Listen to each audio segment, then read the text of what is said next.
Buongiorno Bortoli! Buongiorno! Ma che ci fa vestito con lo smoking? Vado al matrimonio di Bezos. Ma guardi che è solo per i VIP!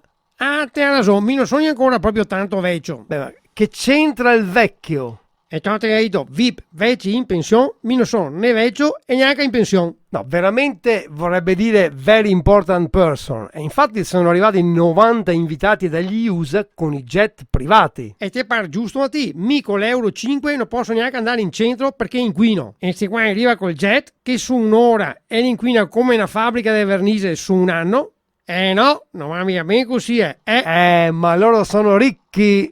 Sì, i jet ricchi che compra in USA e i jet su scoasse. Sì, vabbè, ma lei è invitato o no? Sarei invitato perché una volta avevo comprato una motosega su Amazon e invece che mandarmela mi ha tirato il pacco e ora scusa Bordolin, lei è inguaribile, ma dica la verità, se riuscisse ad andare al matrimonio, che regalo farebbe? a me che faria una busta. E quanto avrebbe messo come cifra nella busta? Niente, una busta e basta, costi qua. Vabbè, senta, lei sa che queste non sono le prime nozze di Bezos, eh? E infatti non è se Prime, perché su Prime c'è una cilindrata e adesso gli ha messo una clausola col diritto del recesso. E in cosa consisterebbe questo diritto di recesso? Che se in 3 giorni non arriva bene, la rispedisce a casa.